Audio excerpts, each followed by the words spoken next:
بسم اللہ الرحمن الرحیم۔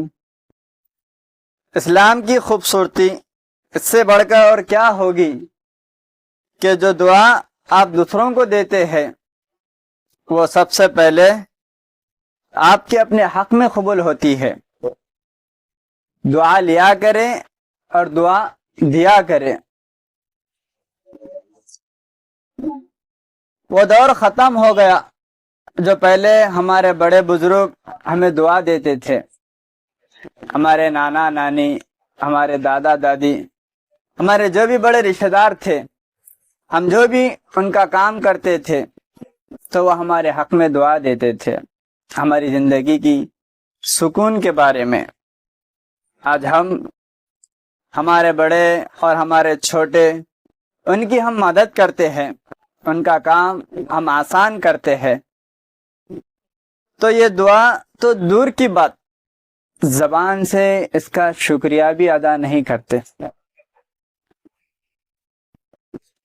ہم سے تو اچھے غیر مسلم بھائی ہیں جو زبان سے تھینک یو تو بولتے ہیں۔ اللہ کہتا ہے جو بندوں کا شکریہ ادا نہیں کرتا وہ میرا بھی شکریہ ادا نہیں کرتا، کیونکہ دل سے تو دعا نکلتی ہے، اثر رکھتی ہے، پر نہیں طاقت مگر پرواز ضرور رکھتی ہے۔ عراق کے اندر ایک بادشاہ گزرا جس کا نام سبکتگین تھا۔ اس نے اپنی زندگی میں ایک واقعہ بتایا کہ جس کی وجہ سے واقعہ یہ تھا کہ انہوں نے کہا تھا کہ جب میں وزیر تھا تو میرے گھر کے پاس سے ایک بزرگ کا گزر ہوا جو مسافر تھے، تھکے ہوئے تھے، ٹھہرنے کے لیے کوئی جگہ نہیں تھی ان کے پاس۔ تو انہوں نے کہا کہ چاچا جان کیا وہ آپ پریشان لگ رہے ہیں؟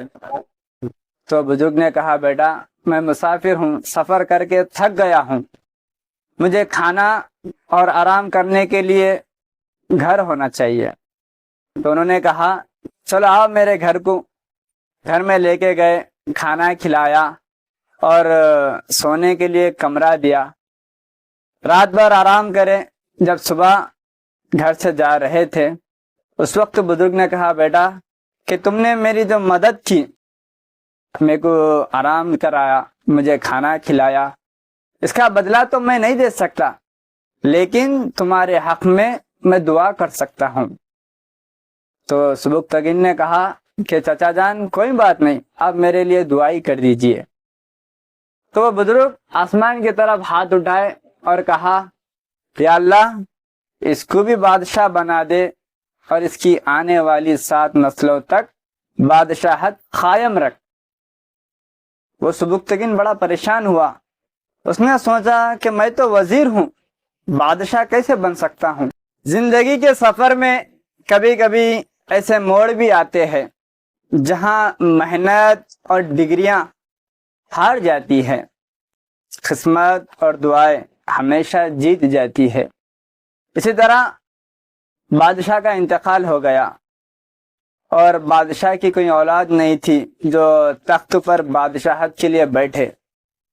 تمام لوگوں نے مشورہ کیا اور مشورہ کر کے سبکتگین جو وزیر تھا اس کو بادشاہ بنا دیا۔ تو دعائیں ایسی انسان کی زندگی اور تقدیر بدل جاتی ہے دعاؤں کی وجہ سے۔ ہمیں بھی کسی کو کچھ دینا ہے تو اچھی دعائیں دو، کیونکہ تم ہر چیز واپس لے سکتے ہو لیکن کسی کو دی ہوئی دعا کبھی واپس نہیں لے سکتے۔